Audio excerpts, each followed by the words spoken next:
I don't hear the same thing in the morning and in the evening. But how could I possibly capture that? So individual.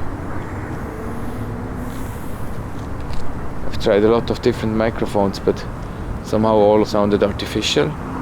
This one actually has a copy of my own ears. It gives me a good picture of acoustic reality. I try to recognize visual patterns, silence and repetition, and how they rupture. I try to keep in mind different layers, the geometry of light, shadow, colors. Is there a color that is breaking the silence? Is there a color that is breaking the pattern from what the color palette used to be?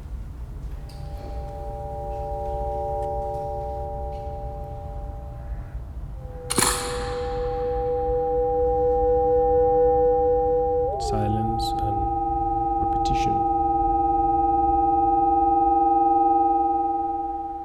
This train hall, for example, thousands of people have been working. Machines humming, rattling, trains moving in and out, hammering against metal, the hiss of air pressure. But there's no one left here.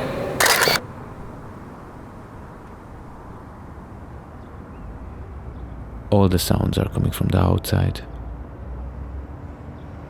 Visually, there are quite a lot of references. Like, you can see what has happened here before. But sonically,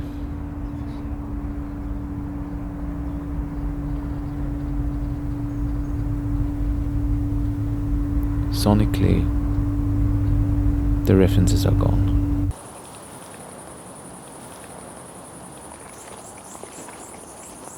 The empty acoustics, the silence, the nature. It's things that happen right now. The sound is the dramaturgical element. It gives us a timestamp kind of thing. Yes, we do a selection, we do a curation of what we are capturing, so this is eventually an artistic project. But it also is a document of time.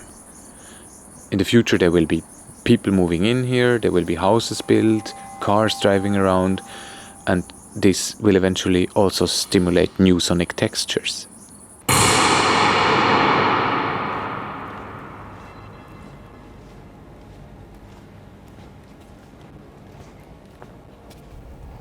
We can do this research anywhere.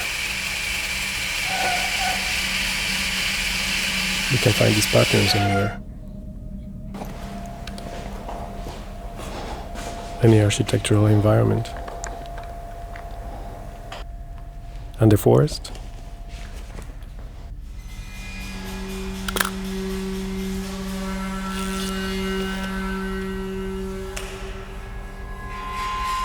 But also the acoustics and the sounds. We can find these patterns anywhere.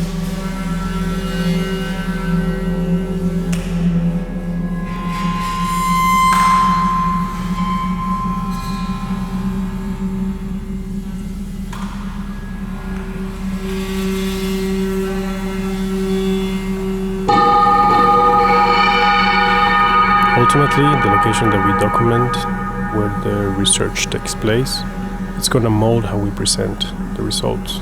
It could be an exhibition, an installation, or a performance. It's actually not really important that this is happening in an industrial area or in a wasteland, but this could happen everywhere. Aesthetic values can be given to silence.